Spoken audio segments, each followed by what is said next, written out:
Assalamu alaikum students, Bismillahirrahmanirrahim. Today we are going to study Paradise Lost text of book 1. Paradise lost की जो है हम text का start करने जा रहे हैं बुक 1 की। इससे पहले जो है मैं क्वेश्चन जो मेरे ओल्ड स्टूडेंट्स हैं उनको तो मैं सारी करवा चुकी हूँ, और जो न्यू स्टूडेंट्स हैं उनको भी क्वेश्चन उनके पेंडिंग है, और ओल्ड स्टूडेंट की जस्ट टेक्स्ट पेंडिंग थी। और जो है स्टार्ट करते हैं आज इंशाल्लाह टेक्स्ट से। समरी इसकी हमने कर ली है। इसके मेन करेक्टर्स के बारे में एडम, ईव और सैटन के बारे में भी हम जान चुके हैं। तो टेक्स्ट स्टार्ट करते हैं। सबसे पहले फर्स्ट लाइन 6 लाइन्स देखिए। Of man's first disobedience and the fruit of that forbidden tree, whose mortal taste brought the death into the world, and all are void. With the loss of Eden, till one greater man restore us and regain the blissful seed, sing heavenly muse that on the secret top. अब ये जो 6 lines हैं इनमें क्या कहा जा रहा है, इसमें पैराडाइज लॉस्ट की फर्स्ट 6 लाइन्स में जॉन मिल्टन क्या कहते हैं, वो उस वाक़ये की याद दिलवा रहे हैं। The first act of disobedience was committed by our grandparents or Adam and Eve, who ate the fruit of that forbidden tree, whose mortal taste became the cause of human death, grief and misery. अब क्या है कि इस दुनिया में इंसानियत ने जो है सबसे पहली जो नाफरमानी की थी, सबसे पहला जो गुनाह किया था वो किसने किया था? हमारे ग्रैंड पेरेंट्स जिनको कहा जाता है, एडम को, हज़रत आदम अलैहिस्सलाम को और अम्मा हवा को। उन्होंने क्या गलती की थी? उनको जन्नत में रह के हर चीज़ अवेलेबल थी, हर चीज़ की फैसिलिटी थी, लेकिन उनको सिर्फ एक पाबंदी थी कि उन्होंने फॉरबिडन ट्री का, ट्री ऑफ नॉलेज का जो है फ्रूट वो नहीं खाना। लेकिन वो उस पाबंदी पे नहीं रह सके, और जो थे ना उन्होंने वो फ्रूट को चख लिया, जिसकी वजह से इस दुनिया में मौत आई और सारी दुख आए, सारे गम आए, सारी परेशानी आई। मतलब अगर उन्होंने वो गलती ना की होती, वो फ्रूट ना चखा होता, तो आज हम सब लोग जो थे वो जन्नत में रह रहे होते और हमारी ज़िंदगी जो थी वो एंडलेस होनी थी, कभी ख़त्म ना होने वाली होनी थी। Above all the man lost his blissful seat in the haven, यानी इस सब की वजह से इंसान ने उसका जो मुकाम था, इंसान का जो मुकाम था जन्नत में, वो उसने वो मुकाम खो दिया, और उसको जो था यानी जन्नत से निकाल दिया गया। Till one great man the Christ help regaining our lost status. फिर यहाँ पे ग्रेट मैन किसको कहा जा रहा है? जेसस को, क्रिस्ट को, मतलब हज़रत ईसा अलैहिस्सलाम ने हमें अपना खोया हुआ मुकाम हासिल करने में मदद की। इसके बाद लाइन नंबर 7 to 10 डिस्कस करते हैं।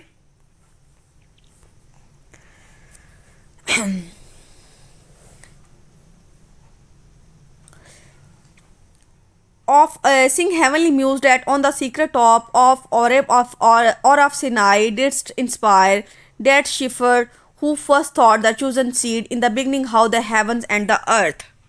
अब इन लाइन्स में क्या कहा जा रहा है? लाइन नंबर 7 से लेके 10 तक जो है जॉन मिल्टन कहते हैं the poetry request the goddess of poetry. अब म्यूज़ का जो वर्ड है ना, हेवनली म्यूज़, म्यूज़ जो है गॉडेस ऑफ पोएट्री को कहते हैं, जिनसे पोइट्स जो होते हैं ना मदद मांगते हैं, उनसे जो है दुआ मांगते हैं।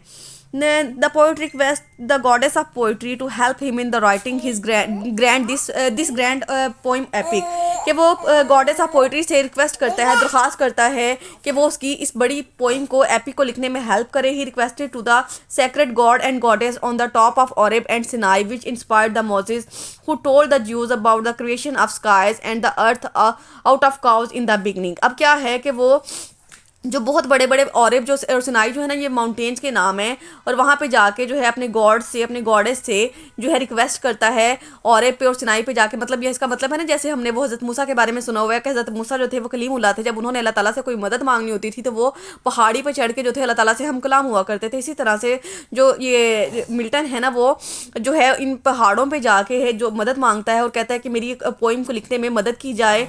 और जब वो ये सब देखते हैं ना, हु टोल्ड द ज्यूज़, के जब सब ज्यूज़ मतलब यहूदियों को बताया जाता है about the creation of skies and on earth out of chaos, और उनको आसमान बताया जाता है कि आसमान कैसे बने थे, इस ज़मीन पे के बारे में, ज़मीन की बेतरतीबियों के बारे में, डिसऑर्डर्स के बारे में इन द बिगनिंग स्टार्ट की लाइंस में। इसके बाद आ जाते हैं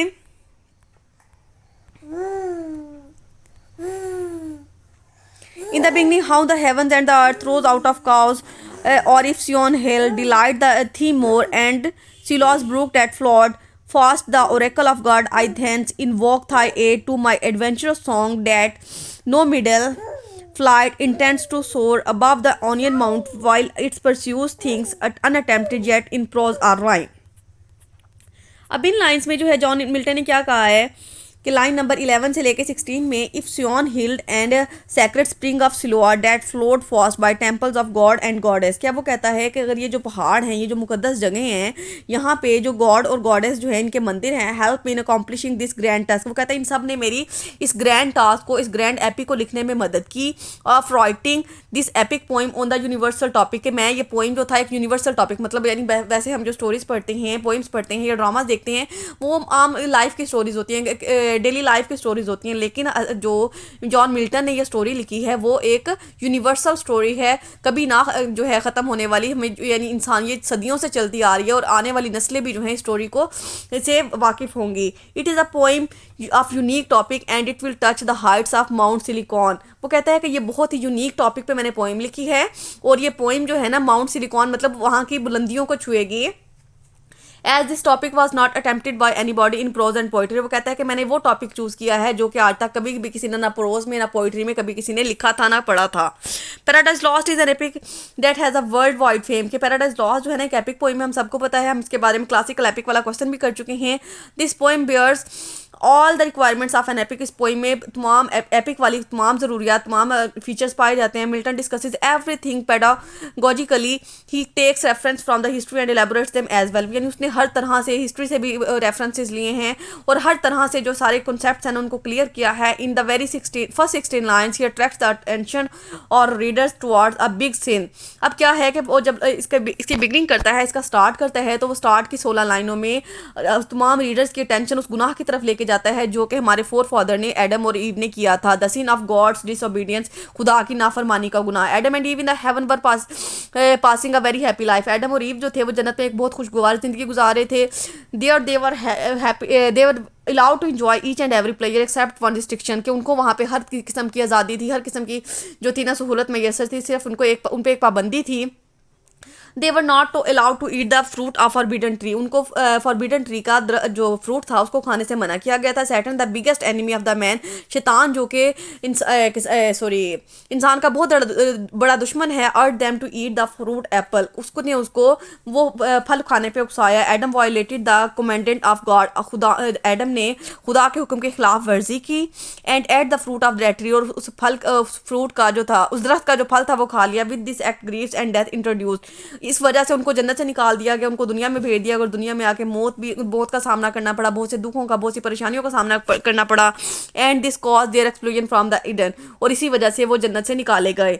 Milton's invocation from the muse, the goddess of poetry follows the requirement of grand epic, Milton ने जो है म्यूजिक से मतलब पोइट्री की जो गॉडेस होती हैं उनसे मदद मांगी और वो अपने टास्क को करने में, इस बड़ी ग्रैंड एपिक पोइम को लिखने में कामयाब हो गया।